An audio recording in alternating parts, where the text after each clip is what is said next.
প্রিয় স্টুডেন্ট আসসালামু আলাইকুম। এখন আমরা শুরু করব ফিনান্সিয়াল ম্যানেজমেন্টের চতুর্থ চ্যাপ্টার ডিভিডেন্ড পলিসি এর পঞ্চম ক্লাস। এখন আমরা যে অঙ্কটি করব, অঙ্কটি 2018 সালে এসেছে অ্যাকাউন্টিং ডিপার্টমেন্টে। তাহলে অঙ্কটি শুরু করা যাক। অঙ্কটিতে যেটা বলা আছে, দ্য ফলোয়িং ডাটা, যে তথ্যটি দেওয়া আছে কিয়া কসমেটিক লিমিটেডের। এখানে বলা আছে পিই রেশিও দেওয়া আছে 8 টাইমস, আর্নিং পার শেয়ার ইপিএস দেওয়া আছে 32 টাকা, ডিপিএস দেওয়া আছে 8 টাকা, রেট অফ রিটার্ন দেওয়া আছে 10%। রিকোয়ারমেন্টে আমাদের যেটা বলছে, অ্যাকর্ডিং টু গর্ডন মডেল ব্যবহার করে কস্ট অফ ইকুইটি ক্যাপিটাল অর্থাৎ কে নির্ণয় করতে। দুই বলছে dividend pay out ratio DP ratio নির্ণয় করতে। তিনে বলছে মার্কেট প্রাইস পার শেয়ার পির মান নির্ণয় করতে।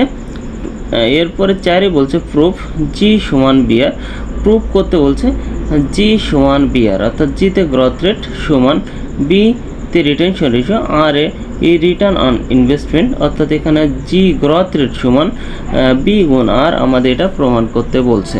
গিভেন দ্যাট আমাদের যে তথ্যটি দেওয়া ছিল, পি রেশিও দেওয়া ছিল 8 টাইমস, ইপিএস দেওয়া ছিল 32 টাকা, ডিপিএস দেওয়া ছিল 8 টাকা, রেট অফ রিটার্ন অর্থাৎ আর এর মানটা আমাদের দেওয়া ছিল 10%, 10। রিকোয়ারমেন্ট আগে আমাদের নির্ণয় করতে বলছে কস্ট অফ ইকুইটি ক্যাপিটাল অর্থাৎ কে এর মান। কে সূত্র আছে 1/পি রেশিও গুণ হচ্ছে 100। সেক্ষেত্রে আমাদের পি রেশিওর মানটা দেওয়া ছিল 8 টাইমস, তাহলে আমরা 8 দ্বারা ভাগ করে গুণ 100 দিলে আমাদের হচ্ছে 12.5%, যেটা হচ্ছে আমাদের কস্ট অফ ইকুইটি ক্যাপিটাল অর্থাৎ কে এর মান। রিকোয়ারমেন্ট আমাদের দুয়ে নির্ণয় করতে বলছে calculation dividend pay out ratio DP ratio নির্ণয় করতে বলছে। সেক্ষেত্রে ডিপি রেশিওর সূত্র হচ্ছে ডিপিএস বা ইপিএস গুণ 100।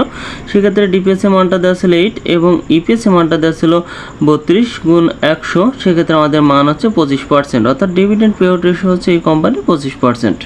রিকোয়ারমেন্ট 3 আমাদের নির্ণয় করতে বলছে calculate market price per share P0 নির্ণয় করতে ইউজিং গর্ডন মডেল ব্যবহার করে। সেক্ষেত্রে P0 সূত্র হচ্ছে E into on minus B by হচ্ছে K minus B into R. সেক্ষেত্রে এর মানটা আর্নিং 32 টাকা দেওয়া ছিল, বির মানটা retention ratio 100% minus DP ratio 1 নম্বর রিকোয়ারমেন্টটা।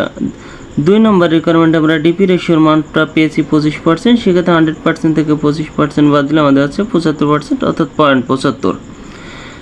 এর মানটা আমরা 32 পেয়েছি, বির মানটা তাহলে আমরা 0.75 বের করে নিলাম। কে এর মানটা আমাদের বের করা হয়েছিল 1 নম্বর রিকোয়ারমেন্ট 12.5% অর্থাৎ 0.125 মাইনাস হচ্ছে বি ইন্টু আর, বির মানটা হচ্ছে 0.75 আর আর এর মানটা হচ্ছে 0.10।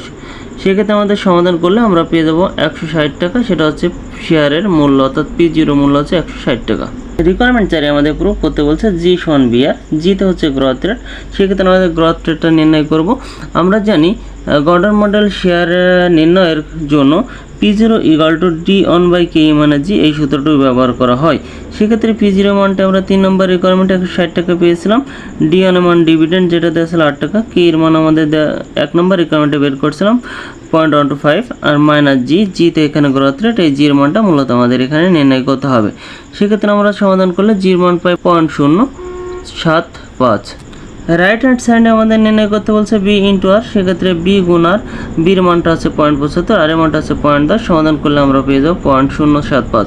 সেক্ষেত্রে লেফট হ্যান্ড সাইড এবং রাইট হ্যান্ড সাইড দুটো সাইডে মান সেম, এই জন্য আমরা লিখতে পারি লেফট হ্যান্ড সাইড সমান রাইট হ্যান্ড সাইড প্রুফড। অঙ্কটি যদি কেউ না বুঝতে পারেন তাহলে অবশ্যই কমেন্টে জানাবেন। আমার ভিডিওটি যদি আপনাদের ভালো লেগে থাকে তাহলে আমার চ্যানেলটিকে সাবস্ক্রাইব করুন এবং পরবর্তী ভিডিওগুলো পাওয়ার জন্য পাশে থাকা বেল আইকনটি প্রেস করুন।